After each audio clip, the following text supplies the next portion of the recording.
হরে কৃষ্ণা ভক্তরা, আমরা উপস্থিত হয়েছি আপনাদের সামনে।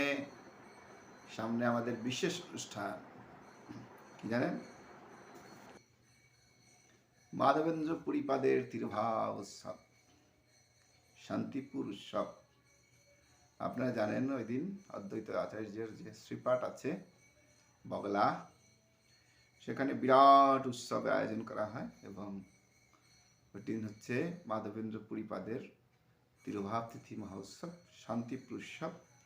তা আপনারা সকলে যেতে পারেন সেখানে। হ্যাঁ, শান্তিপুরে আপনারা সেই আমবাগানে নেমে বগলা নামলেই সামনে দেখবেন বিরাট আমবাগান এবং সেখানেই উৎসব, শান্তিপুর উৎসব। তো এই উৎসবের আয়োজন করেছিলেন ওনারই শিষ্য অদ্বৈত আচার্য প্রভু, এবং পরে মহাপ্রভু এই উৎসবের ধুমধাম আয়োজন করেছিলেন। তাই আমরা আজকে একটু সেই মাধবেন্দ্র পুরীপাদের সম্বন্ধে আলোচনা করব। খুব বিখ্যাত আলোচনা, খুব গুরুত্বপূর্ণ কথা। কারণ পৃথিবীতে প্রথমেই এই যে কৃষ্ণ প্রেম,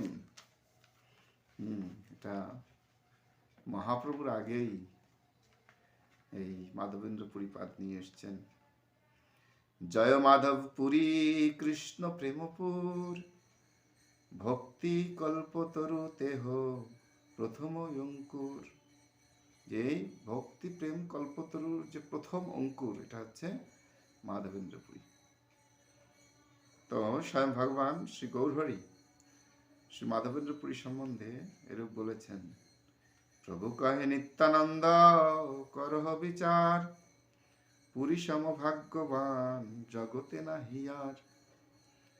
দুগ্ধদান চলে কৃষ্ণ যারে দেখা দিল। তো পুরীপাদ যখন উনি বৃন্দাবনে একবার গিয়েছিলেন, উনি ছিলেন অযাচক বৃত্তি ওনার। কেন? উনি কোনোদিন কারোর কাছে কিছু চাইতেন না, অযাচক ভাবে উনি ভিক্ষা গ্রহণ করতেন। যদি কেউ মনে করতো যে কিছু দেবে, দিল, খেলো, আর কেউ যদি কিছু দিল না, খেলো না। 1 দিন 2 দিন 10 দিন, নো প্রবলেম, অযাচক বৃত্তি। তো মাধবেন্দ্রপুরী গোবিন্দ কুণ্ডের পাশে বসে উনি জপ করছেন, ধ্যান করছেন। তো 1 দিন 2 দিন 3 দিন হয়ে গেছে, মাধবেন্দ্রপুরী কিচ্ছু প্রার্থনা করেনি, কারো কাছে কিছু বলছেন না, ওখানে বসে শুধু জপ করছেন। তো হঠাৎ একদিন সন্ধ্যের সময় কৃষ্ণ হাতে 1 গড়া দুধ নিয়ে চলে এসেছেন মাধবেন্দ্রপুরীর কাছে। কি বাবা, তুমি এখানে বসে বসে জপ করছো, কিছু খাচ্ছ না, কারোর কাছে কিছু চাইছো না? হ্যাঁ। তখন মাধবেন্দ্রপুরী জিজ্ঞেস করছে, তুমি জানলে কিভাবে আমি খেয়েছি না খেয়েছি? বলে, আরে এখানকার যে ব্রজগোপীরা যে প্রতিদিন জল নিতে আসে, তারা বলছে বাবা কারোর কাছে যায়ও না, কিছু খায়ও না।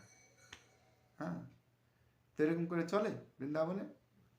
বৃন্দাবনে সব রাধের ইচ্ছা চলে। তুমি রাধে রাধে বললেই অনেক প্রসাদ, অনেক খাবার তোমার জন্য মিলে যায়। তো কি হলো, তুমি চেয়ে খাও না কেন? বলে, আমি কখনো চেয়ে খাই না।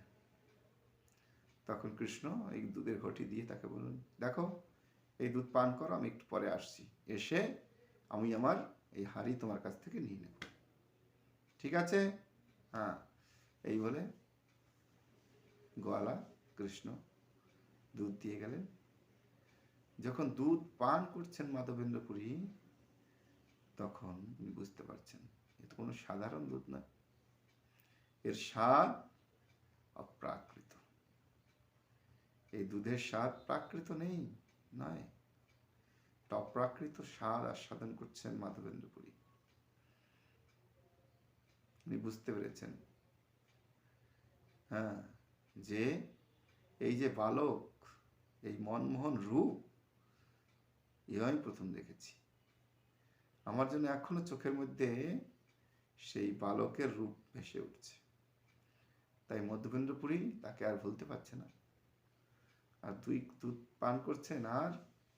মনে মনে ভাবছেন কেই ভালো। তখন ভগবান, তার একটু তন্দ্রার মতো এসছে চোখে, হঠাৎ ভগবান এসে আবির্ভূত। কি হলো, তুমি এখন জানতে পারোনি আমি হচ্ছি কৃষ্ণ? দেখো, বৃন্দাবনে কখনো অভুক্ত থেকো না। বৃন্দাবন রাধারানীর স্থান। এখানে রাধে রাধে বললেই খাবার পাওয়া যায়। তাই তুমি বৃন্দাবনে অভুক্ত থেকো না। তো এই বলে কৃষ্ণ সেখান থেকে অন্তর্ধান হলেন। আর মাধবেন্দ্র পুরী তো ফুপিয়ে ফুপিয়ে কাঁদছেন, হায় হায়, কি করলাম আমি? আমার প্রভুকে দর্শন পেয়েও হারালাম, কি আমার ভাগ্য। এরকম করলাম আমি তার দর্শন পেলাম না। এরকম করতে করতে মাধবেন্দ্র পুরী আক্ষেপ করছেন। দুগ্ধ দান ছলে কৃষ্ণ যারে দেখা দিল। এই দুগ্ধ দানের ছলে কৃষ্ণ তাকে দেখা দিলেন। 3 বার স্বপ্নে আসি যারে আজ্ঞা কইল, যার প্রেম বশ হইলে হইলা প্রকট হইলা। যে এই মাধবেন্দ্র পুরী উনি কি করলেন, উনি যখন ওখানে বসে জপ করছেন তখন হঠাৎ তার তন্দ্রা এসছে। আর ভগবান তার স্বপ্নে এসে বলছেন, মাধব, আমি তো পূজা নেওয়ার জন্য বসে আছি এই ঝোপের ভিতরে, অনেক বছর থেকে পড়ে আছি। তুই আমাকে ভিতর থেকে উদ্ধার করে গোবর্ধনে আমাকে আবার পুনঃপ্রতিষ্ঠা কর। এই কথা যখন বলছেন তো ভগবান এর কথা শুনে মাধবেন্দ্র পুরী পরের দিন সকালে গিয়ে উনি গ্রামবাসীদের ডেকে নিয়ে আসলেন, যে গ্রামবাসীরা শোনো, ভগবান আমাকে বলেছেন উনি এই স্থানে আছেন, ওনাকে ধীরে ধীরে উদ্ধার করো। তখন গ্রামবাসীরা ঝোপঝাড় কেটে ধীরে ধীরে যখন মাটি খুঁড়তে লাগলেন, তখন সেই ভগবানের বিগ্রহ সেখান থেকে প্রকট হওয়ার পরে মাধবেন্দ্র পুরী খুব সুন্দর করে এই বিগ্রহের প্রতিষ্ঠা করলেন গোবর্ধনের উপরে। এবং ভগবান খুব সন্তুষ্ট হলেন। এখন হঠাৎ রাতে একদিন স্বপ্ন দেখাচ্ছেন, মাধব, আমি কতদিন খাই না, তুই আমার ভালো করে ভোগ দে, আমি ভালো করে খেতে চাই। তখন এই অন্নকূটের প্রকট। মাধবেন্দ্র পুরী বললেন, এক এক গ্রামের মানুষ এক একদিন আসলো, সেখানে বিরাট অন্নের পাহাড়, ডালের পাহাড়, সবজির পাহাড়, রুটির পাহাড়, হালুয়ার পাহাড়, এরকম পাহাড় বানিয়ে বানিয়ে ভগবানকে ভোগ লাগাতে লাগলেন।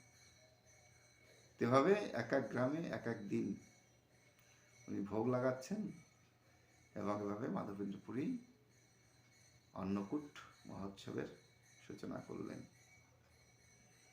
তারপর আবার একদিন স্বপ্ন দেখালেন, মাধব, আমি অনেকদিন রোদে বৃষ্টিতে এরকম পুড়েছি, এখন আমার খুব গরম লাগছে, তুই আমাকে মলয় চন্দন এনে দে।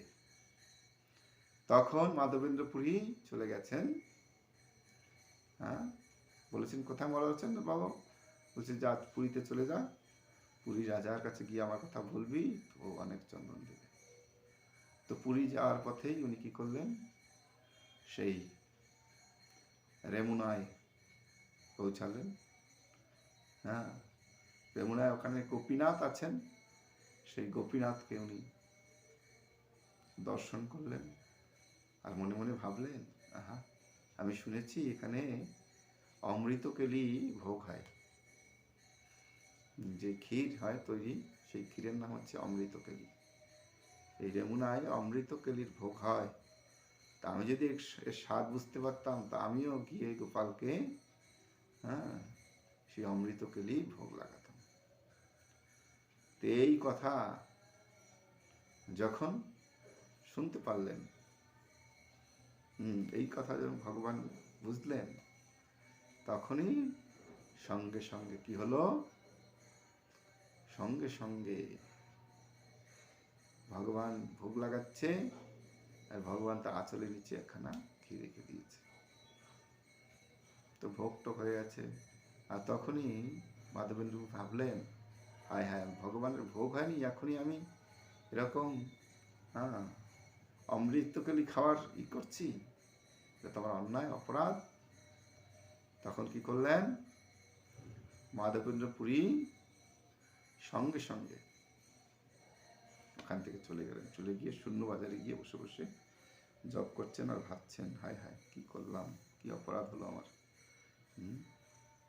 ভগবানের ভোগ হয়নি, আমি সেই চিন্তা করছি। তখন পূজারী উনি ভোগ টোগ করে শেষ করে সব কিছু শেষ করে উনি চলে গেলেন শয়নে।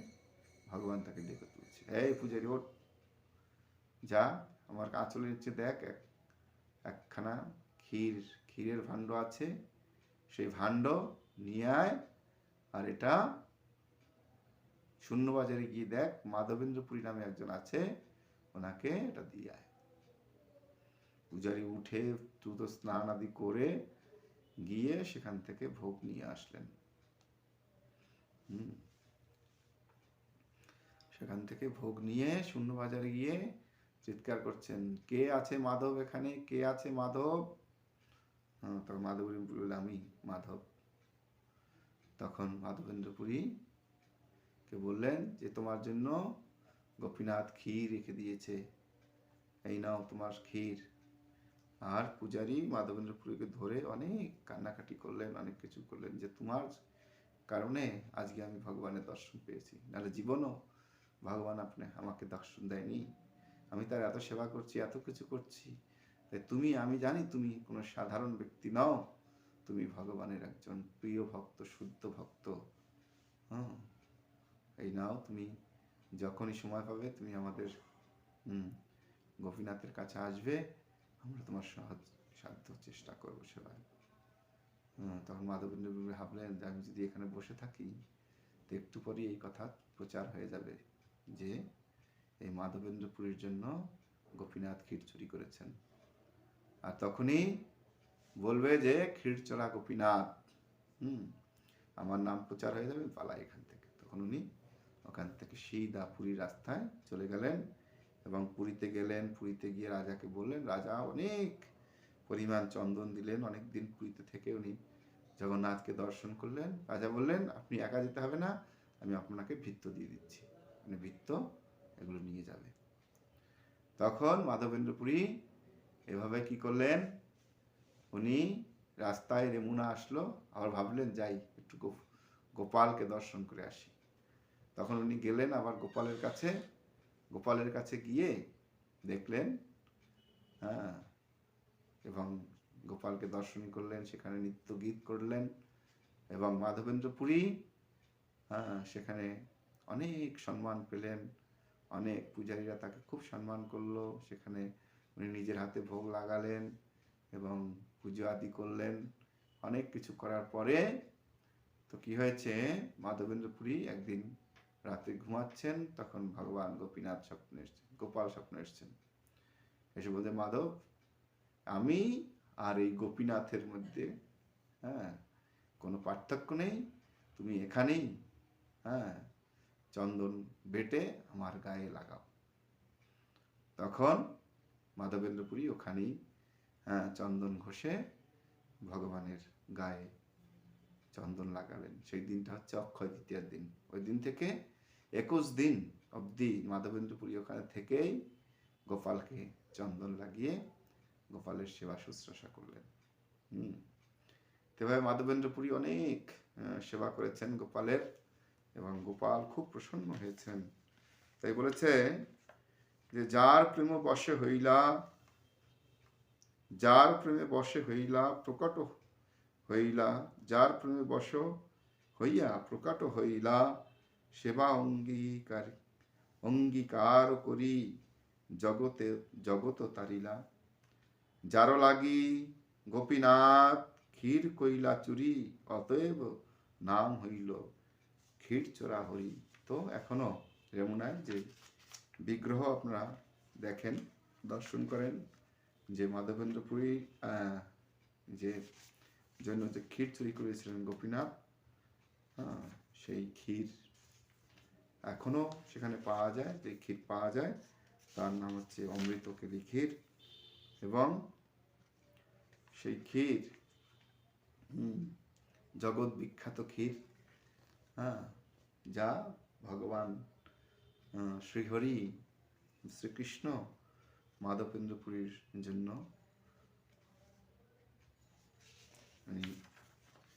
নিয়ে চুরি করেছিলেন।